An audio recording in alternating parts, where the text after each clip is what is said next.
Oh man, I can't help but wonder how people are going to react when the nuclear warheads start falling out of the sky. Just unbelievable. It's really hard to fathom that we're at this point now. I thought we were over the Cold War and the threat of nuclear annihilation. And not too long ago, Biden said nuclear Armageddon could be in our future. So just unbelievable. I really wonder how the fabric of society is going to hold together if and when the nukes start falling.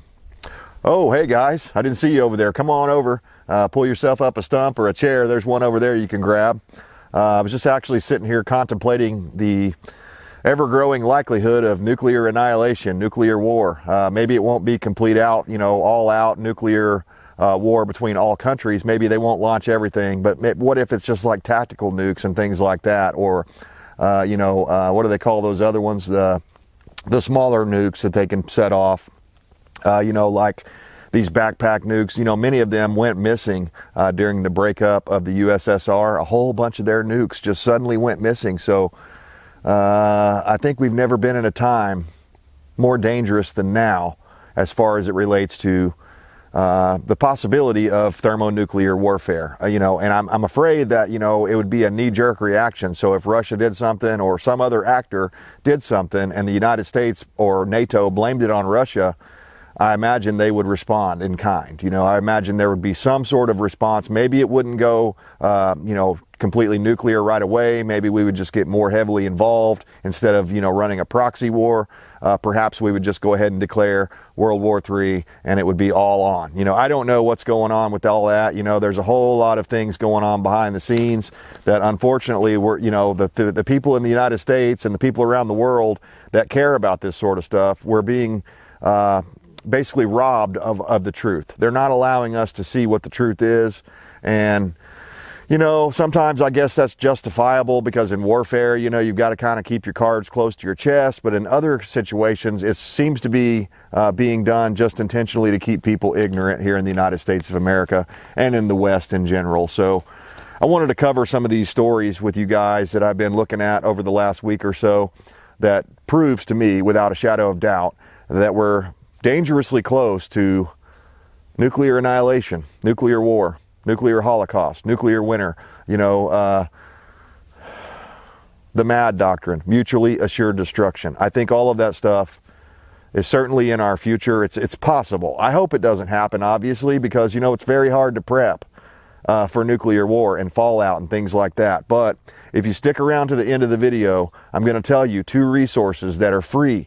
They're PDFs. You can go onto the internet right now while you have access and print these things down. And they're basically nuclear survival manuals. So hang around to the end of the video, or if you don't want to hear all the stuff that I'm worried about nuclear war, just skip ahead to the end of the video and at least get these resources that I've found here, because they could be the difference between whether or not you have nuclear radiation poisoning and you die in 2 weeks, or you live and survive and, are able to go on down the road and make it through. Nuclear war is actually survivable, especially if you don't get hit with a direct blast. Now, if you're anywhere near a military base or a potential military target, I would say all big cities are potential military targets. Any Air Force base, any Marine base, Army base, whatever, all around the country, there are these targets scattered about. I would also say that nuclear facilities, like nuclear power facilities, are also targets. So if you live near one of those, that's a potential target that the enemies of the United States would probably try to use to spread nuclear radiation all around the country, and hurt more people that way. So there's also, as I've been researching this, I didn't realize that, I guess I did realize it, but I just didn't never really put it all together. But there are all sorts of different types of nuclear blasts. There's the smaller ones, kind of like what we set off during World War II in Japan, Nagasaki and Hiroshima bombs, Little Boy and Fat Man, whatever it was called. Those were small on the scale of the nuclear weapons that we have today. They're kind of like a joke. If you look at the chart, in fact, if I can do it, I'll put this little chart right up here. You guys can see they're just like a little pinprick compared to the ones that the Soviets especially have today, or the Russians have today, right? They have one that's like, they say 50 megaton. And they also claim to have another one that's 100 megaton. And the way they're achieving those numbers is they have like a warhead instead of just one warhead, it'll have multiple warheads. So each warhead will be like, I don't know, 20 or 40 kilotons or whatever, and then they'll get that number by having multiple warheads in one of their delivery systems, right? Well, there's that kind of nuclear war. And there's also the kind that, it depends how they detonate the bomb. If they detonate the bomb as an airburst up above the, ground, then less radioactive fallout occurs. Not to say none, but less occurs than what would happen if it was a ground burst. So let's say the Russians or some other dirty actor, maybe even a false flag perpetrated by our own government, let's say they set off a bomb and they want to do massive casualties and massive damage to the United States of America. Well, they would launch that and hit the ground, and that would put up, just tons and tons and tons of metric tons of radioactive fallout and waste into the atmosphere. And whichever way the wind's blowing is going to determine whether or not you're hit by that or not. So there are a lot of things to learn about nuclear war. There's also EMPs, and they have a very low likelihood of any kind of radiation poisoning or anything like that, at least from my understanding. The idea of an EMP is to take out the electrical system, the computers, all that sort of stuff. Many vehicles would be taken out. There's some debate about whether or not all vehicles would be taken out or not. I think it kind of depends on line of sight with that sort of thing. So maybe if you had your truck or your car parked in a metal shop building, or maybe even just in your garage with a composition roof, it might be enough because it would reduce the blast of the radiation enough that it might not kill your vehicle. So don't just automatically assume that everything is going to be dead, because it's not true. Now, the things that are more heavily computerized, obviously, and they're in a more of a direct line of sight of the EMP, those will certainly be dead. But just keep that in mind. Nuclear war is actually survivable. Even, large scale, all out thermonuclear war between all the different countries involved. It's still survivable. Now, you have to ask yourself a question. Do I want to survive in a world like that? I don't know. That's up to the individual. I want to survive. I'm a survivor. I want to survive and try to help rebuild, be one of the people that's around that knows about the Constitution and knows about, freedom and liberty and those sorts of things, individual liberty and rights. I think it's important for people like us to be around to help rebuild society when that day comes. But anyway, let's get into this news. I'm going to need my anti-communist glasses as always, because when you're reading through communist propaganda, you need to make sure you focus in on every single letter. So let's get into this. Headline: a terrifying animation shows how one tactical nuclear weapon could trigger U.S.-Russia war that kills 34 million people in 5 hours. I mean, we're talking about pretty high stakes. 34 million people in 5 hours. I mean, that should shake you to the core. I mean, unbelievable. And of course, if you remember, the whole idea of nuclear warfare and having all these nukes and stuff was the mutually assured destruction. The idea that Russia wouldn't launch, China wouldn't launch, anyone else that has nuclear weapons wouldn't launch, because they would know that the United States and the West and NATO countries would respond and annihilate them, right? And it would just probably end life on Earth. That's at least a lot of the speculation. They say there would be a lot. Back in the day, they used to say there would be a real high chance of a thermonuclear winter.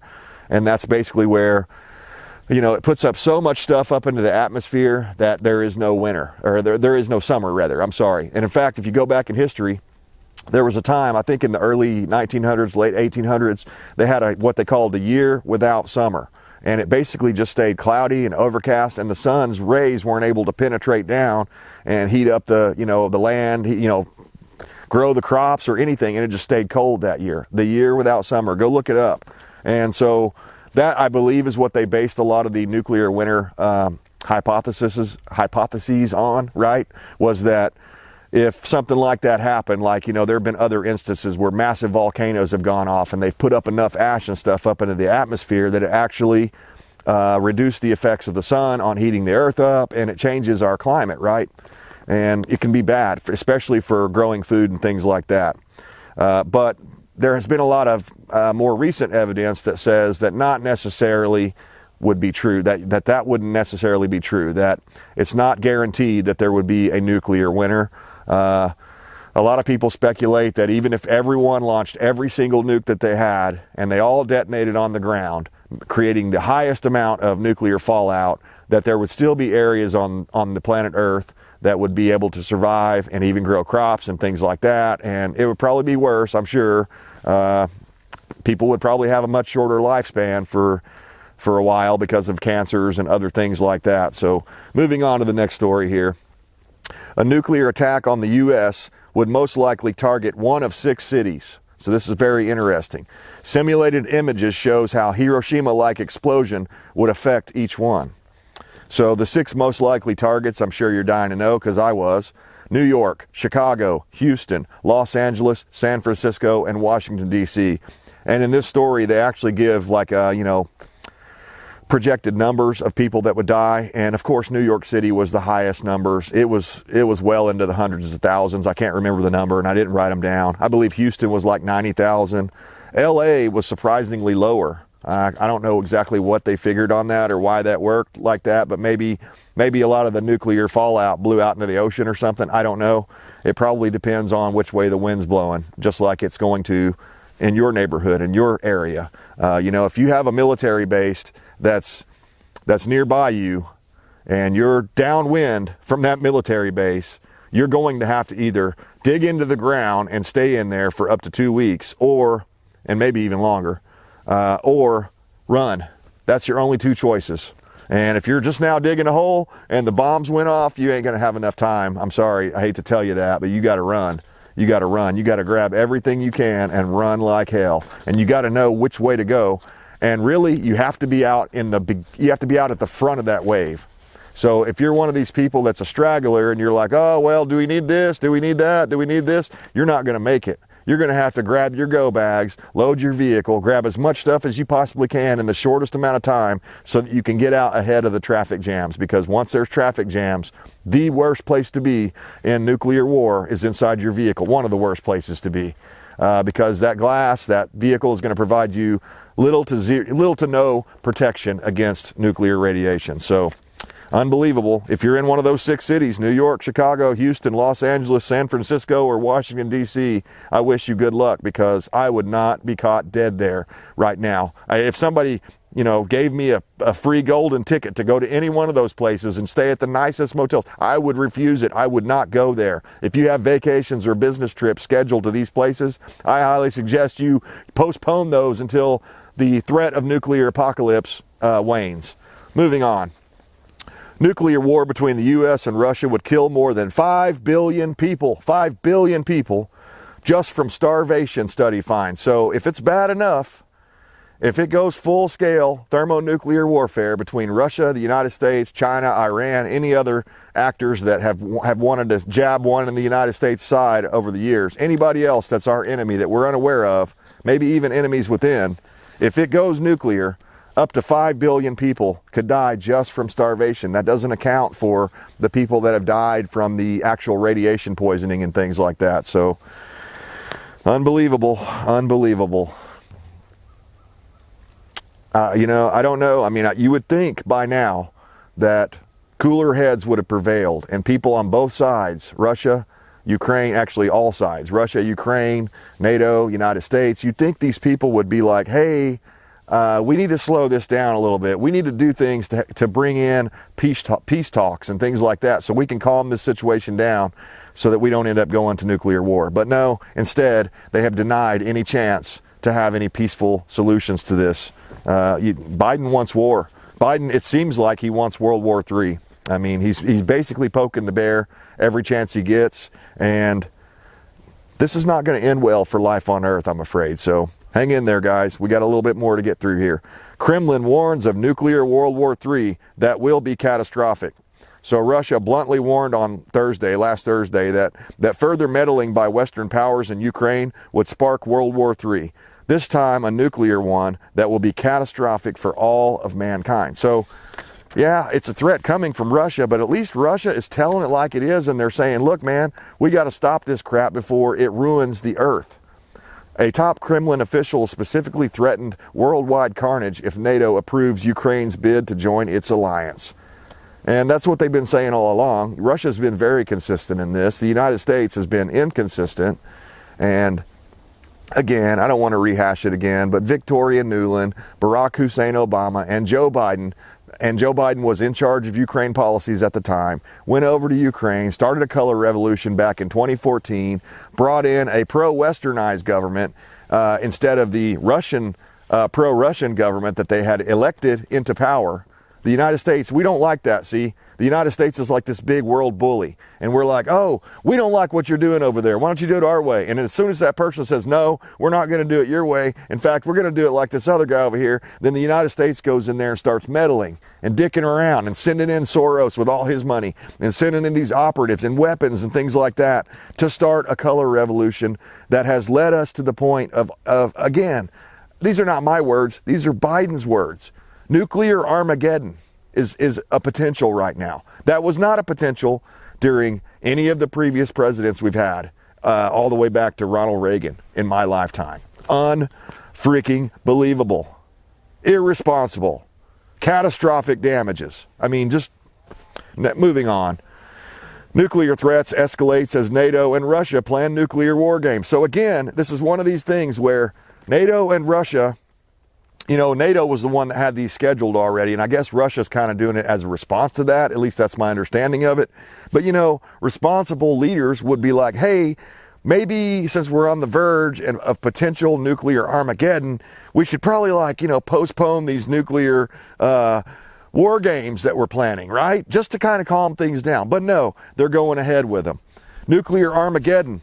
B-52, F-16, or Tu-160? Which one will fire nukes if NATO, Russia, nuclear drills go wrong? I mean, that's a great question. What if something happens and someone gets confused and gets out of their airspace or whatever? And I don't know if they're running with live missiles and live weapons on them or what, but I wouldn't doubt it the way these people are operating.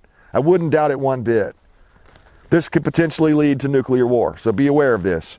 Elon Musk warns, probability of nuclear war rising rapidly. No doubt about it. Elon's right again. He's been right on a lot of different things here lately. I'm not saying he's right about everything, but he's been right about a lot of different things like internet censorship and stuff like that, and pushing for freedom of speech. Well, now Elon Musk is saying the probability of nuclear war is rising rapidly, something we probably should pay attention to. So next up here, Doomsday scenario. This simulation reveals that nuclear war with Russia would cause 90 million casualties. And another thing here, you know, just, I mean, there's a lot of numbers being thrown around here. 5 billion from starvation, 90 million casualties, on and on and on. We don't want this, guys. We don't want nuclear war. We want to do everything in our power to get a hold of our representatives and our senators and stuff like that and say, hey, we do not want thermonuclear war. I mean, it should be pretty obvious, but, you know, I don't want to be cooked to, you know, 10,000 degrees or whatever it would be. I don't want that. I don't want to have to survive in a world where you have to question whether or not you can eat that food or not. Has it been tainted with nuclear fallout or that water? You know, it's just unbelievable that we'd be here. President Trump is sounding more and more sane than the current administration. He said we need peace negotiations with Russia to prevent nuclear holocaust. Tulsi Gabbard said the same thing as she was leaving the Democrat Party. And she's one of the people that I'm really watching because that could turn the tide. A lot of people like Tulsi Gabbard. She's a reasonable person.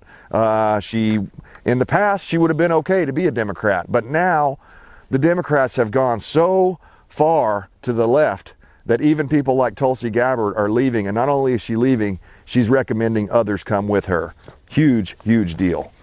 So, as I promised, I'm going to provide you with a couple of resources here. I'm going to give the links down in the description, and if I remember to do it, I'll put it as the first comment. So it's really easy for you guys to go find this information. There are 2 different PDFs I want you to go look at. I want you to read them thoroughly. I want you to print them out if you have the means to do that. If you can't, you know, if you don't have a printer or something, go to the library. Whatever you have to do, this would be worth paying for, even if you have to pay, you know, for the copies or whatever at the library. Please do this. Or go out and get a copy of this book in a hard covered book, or, you know, a paperback copy, whatever you can get. But one of them is 1980, Protect and Survive. I believe this was written for Britain, for England. I'm not 100% sure, but I saw several things as I was reading through it that made me think that they were specifically talking to the English people. It's still very relevant. It was written in 1980, but not a lot of stuff has really changed about nuclear war as far as the things that you need to do, the things that, we knew this stuff back in 1980, the things to do. And in fact, one of the things that bothers me about today is I believe the people back in the 80s knew more about surviving a possible thermonuclear war than we know now, because everybody has put their guard down over the years. We just think, oh yeah, those will never be used. They've never been used except for that one time, and no one else has ever used them. So what makes me think that they will be used? Well, now we got people in power that are hell-bent on the destruction of our country and everything good about our country, our system. They have said, these Democrats, not Biden specifically, but these Democrats have said they want to tear down the system, to rebuild some sort of like socialist, communist utopia or whatever. I don't know. We're not going to go into all that. But the point is, these people exist, and one of them's in power right now, and he's hell-bent on destroying the United States of America. You should probably get this book and read it, print it out, pass it out to people that you care about and love and want to survive the nuclear war that could be coming. There's no guarantees. Maybe it won't happen. I hope it doesn't happen, obviously. I want to go on and live my life and stay in my woods and have a great time, but these people that are in power, they've said before that they want to reduce the population of the world. I can't think of a better way than this to do that, especially when you have all of your elite buddies that have deep underground bases that they can just go get into. Like Bill Gates has that whole entire section under his house that's like bigger than yours and mine house put together. And Bill Gates has got this huge bunker down there where he can, he can survive probably indefinitely for decades, years, centuries down there in that bunker, him and his people. Meanwhile, you and me and all the rest of the so-called plebes up here on the planet Earth that are robbing them of their resources will be exterminated. Maybe that's the plan. I don't know. Next book I want you to check out here and read very thoroughly is Nuclear War Survival Skills. And again, I will provide the PDF. That's where I've kind of brushed up on a lot of this stuff and learned about the differences between tactical nukes, air burst, ground burst, different things like that, maximum yield. There is another thing I want you to go check out. Nuclear simulator or something like that. I'll have to find it and provide the link. It's in one of my thumbnails. I saved it, or not thumbnails. It's in one of my bookmarks. I saved it online just so I could share this with you guys. It's very important. You can go in and type in your city, your nearest city that you live next to. You can put in different parameters like which way the wind predominantly blows. And then you can type in like different yields of nuclear bombs up to the biggest one Russia has, which is like a 50 megaton or something like that. The Satan II missile, I believe they call it. Things are getting really scary, and they're heating up. And hopefully they don't heat up to the level of thermonuclear warfare. I appreciate you tuning in, sticking with the channel. I hope that you'll take my advice and go out and download these things. At very least, go out and read them. If you don't want to print them out, whatever, I understand. I think that'd be a massive mistake because you're going to need hard covers of this stuff, so that when things do go wrong and go sideways in all of our systems, all of our emergency systems, our emergency broadcast system, our sirens, our different things like that, when they fail to work and the government fails to warn people adequately that a nuclear bomb is coming, you'll have some sort of way to react to it when you see that flash in the sky. And oh, by the way, don't look at that flash in the sky or else you could be blinded. If you're far enough away, you'll just be temporarily blinded. But if you're real close to it, or fairly close to it, but not close enough for the blast to kill you, but that light is so bright that it will blind you. It could permanently blind you. And just imagine how chaotic it would be if you were out on the highway or out in town or something, and suddenly that flash of light happened, and everyone around you that was facing that direction was suddenly blind. And they're driving their vehicles, they're out on the road, they're out in the street, they're out in the stores, whatever. People will freak the hell out. You better have a plan to survive nuclear Armageddon, as Biden put it. Guys, I appreciate you tuning in, and I hate to always be doom and gloom. That's why I'm trying to give you some resources to where you'll know there is a possibility. It's not a very big possibility, but there is a possibility you and your family could survive nuclear Armageddon. I hope you'll take my advice. Appreciate you tuning in. Let me know if you have any advice to give down in the comments, or any resources that would be great for people that they can get for free or little or no money, and they can learn about how to survive a nuclear war. Again, I appreciate you guys tuning in. As always, I stand for liberty to the bitter end. I hope you'll join me. God bless you. God bless the United States of America, the Republic, not the democracy.